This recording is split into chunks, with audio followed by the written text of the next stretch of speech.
राधे राधे भक्तों, आज सुनते हैं करवा चौथ की व्रत कथा। बहुत समय पहले की बात है। एक साहूकार के 7 बेटे और एक बेटी थी। 7 भाइयों में बहन अपने भाइयों की लाडली थी। उसका नाम करवा था। सभी भाई उसे बहुत प्यार करते थे। बड़ी होने पर पिता ने करवा का विवाह कर दिया। विवाह के बाद करवा पहली बार अपने पिता के घर आई हुई थी। कार्तिक मास के कृष्ण पक्ष की चतुर्थी को जब व्रत पड़ा तो उसने भी अपनी भाभीियों के साथ व्रत रखा।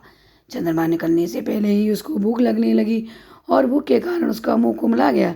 भाइयों से अपनी प्यारी बहन का उतरा मुंह नहीं देखा गया। उन्होंने पीपल के पेड़ पर चलनी के नीचे दीपक जलाकर आतिशबाजी करके नकली चंद्रमा दिखा दिया और बहन से कहा कि बहन चलो चंद्रमा को अर्घ दे दो, चंद्रमा निकल आई हैं। जब करवा ने भाभीियों से कहा कि चंद्रमा निकल आई हैं तो भाभीियों ने कहा तुम्हारे चंद्रमा निकले हैं, हमारे नहीं। बहन की समझ में कुछ नहीं आया। बहन ने जैसे ही चंद्रमा को अर्घ देकर भोजन किया, पहले गस्से में बाल निकला और दूसरे गस्से में कंकड़ और तीसरे गस्से में उसकी पति की मृत्यु की खबर आई। भाई और पिता को बहुत दुख हुआ कि उन्होंने ऐसा क्यों किया।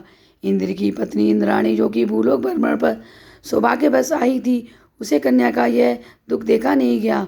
उन्होंने करवा को बताया कि चंद्रमा के उदय होने से पहले भोजन करने के दोष के कारण तुम्हें पति की मृत्यु रूपी दुख भोगना पड़ा। करवा ने रोते हुए उनसे इस दुख से मुक्त होने का उपाय पूछा।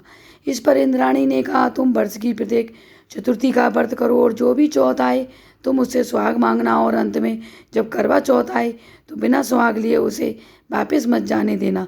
करवा ने ऐसा ही किया और वर्ष की प्रत्येक चतुर्थी का व्रत किया। जो भी चौथ माता आती उससे सुहाग मांगती तो वह चौथ माता अगली चौथ माता सुहाग देगी ऐसा कहकर चली जाती। साल भर बाद फिर से करवा चौथ आई। करवा ने विधिवत द्वारा से करवा चौथ का व्रत रखा तथा जब चौथ माता आई कसकर उसके पैर पकड़ लिए और कहा कि वह उसके पैर तब तक नहीं छोड़ेगी जब तक कि वह उसे सुहाग वापस ना दे दे। इस प्रकार बार बार कहने पर चौथ माता ने उसे सुहाग का आशीर्वाद दिया और उसका पति जीवित हो उठा और उसने खुशी खुशी आगे का जीवन व्यतीत किया। कहती हैं जब से सभी सुहागिनों को महीने की 12 चौथ करनी चाहिए। 12 चौथ ना कर सकें तो 6 चौथ करें और 6 चौथ ना कर सकें तो 4 चौथ करें, अन्यथा 2 चौथ तो अवश्य ही करनी चाहिए। एक करवा चौथ और दूसरी सकड़ चौथ। करवा चौथ की कहानी के बाद गणेश जी की कहानी अवश्य करें। यदि आप गणेश जी की कहानी देखना चाहें और मेरी जो करवा चौथ की पूजन सामग्री शुभ मुहूर्त वगैरह देखना चाहें तो मैंने डिस्क्रिप्शन बॉक्स में इसकी लिंक दी हुई है, आप देख सकते हैं।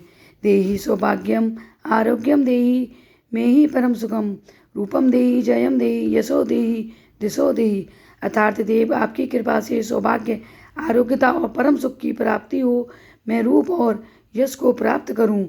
हे श्री गणेश माँ गौरी, जिस प्रकार करवा को चिर सुहागन का वरदान आपसे मिला है वैसा ही सब सुहागिनों को मिले। आपको मेरी ये कहानी अच्छी लगे तो प्लीज़ लाइक शेयर अवश्य करें और मेरे चैनल पर नए हो तो सब्सक्राइब अवश्य करें। राधे राधे।